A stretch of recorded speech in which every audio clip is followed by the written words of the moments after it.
Senator Christopher Dodd introduced his plan to overhaul the financial system yesterday. The plan, which strips the Fed of its role as bank supervisor, is already being criticized by some for not going far enough, especially on the issue of executive pay. Peter Cook is up on Capitol Hill now with the Banking Committee Chairman. Peter. Thanks very much, Carol. I am here joined by Senate Banking Committee Chairman Christopher Dodd. Mr. Chairman, thank you for the time. Appreciate it. Thank you, Peter. You rolled out your plan yesterday, bold, sweeping some of the terms to use for this plan. I imagine over at the Fed they had a few other words for it. There are concerns being expressed privately at the Fed that this takes aim at them unfairly. Well, it's the last thing we have in mind here at all. I have great respect for the Fed, the people who work there.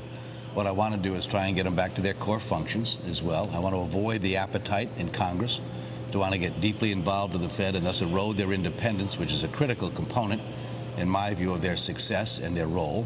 And so by focusing their attention on monetary policy and payment systems, lender of last resort responsibilities, and removing the kind of consumer protection regulatory function of bank holding companies, involve them very directly in systemic risk and the prudential regulation of financial institutions, which they must be involved in, with others as well. So it isn't just the Fed looking at these issues. I think we're creating a 21st century architecture that is going to be critical for us. We're in a very interconnected global economy today, and it isn't no longer the 1920s or the 19th century, for that matter, where a lot of these ideas were originally came from.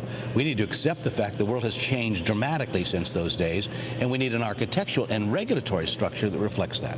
Are you treading at all on Fed independence, though, if you have the Congress have more say, for example, in the governance of the regional Fed banks? Well, today, the people who choose the members of the regional banks are the very banks they're supposed to be overseeing, in a sense. We already confirm members of the Federal Reserve Board. We've been doing that for as long as the Fed's been around.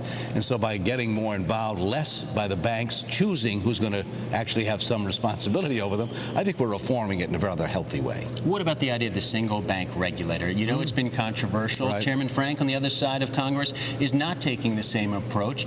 Do you expect a battle over that? How are you going to convince him this is the right way to go? Well, listen, we have a great relationship. I have great respect for Barney and what he's doing over there. My point of view is this. One of the real problems we had over the last number of years is watching this proliferation of regulatory bodies emerge, usually to respond to one crisis after another. And so you end up with a hodgepodge. The system today is more of an accident than anything else, rather than something well thought out. And one of the problems occurred, and we saw this over and over again, certainly saw with AIG, is you watched a major financial institution decide it was going to shop around, recreate itself sufficiently enough so that it would actually be regulated by someone other than maybe who ought to have been regulating them. And as a result, we had what they call charter shopping.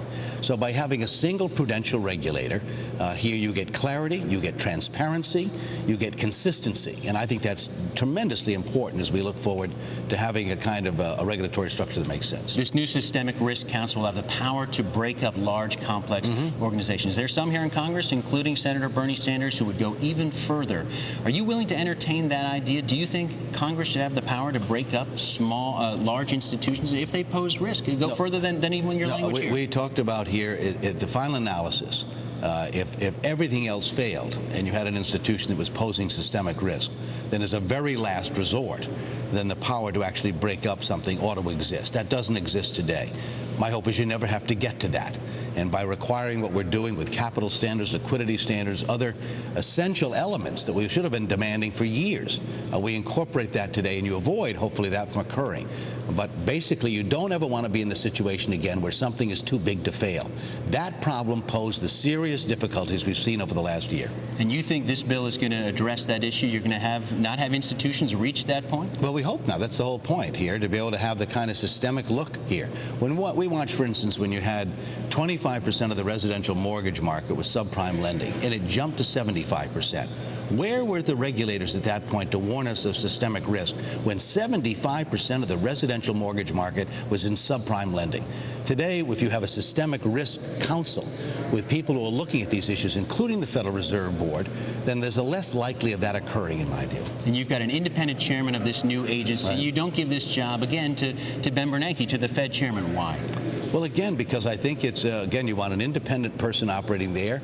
And you have, again, the Federal Reserve's functions. you know, sometimes systemic risk could run in direct conflict with monetary policy. Which of those two functions then trumps the other here? What is the more fundamental function of the Federal Reserve Board? To be the systemic risk regulator and call for the unwinding of a company at the very time you're supposed to be responsible for establishing some stability in monetary policy? That's why I want the Fed involved in that decision.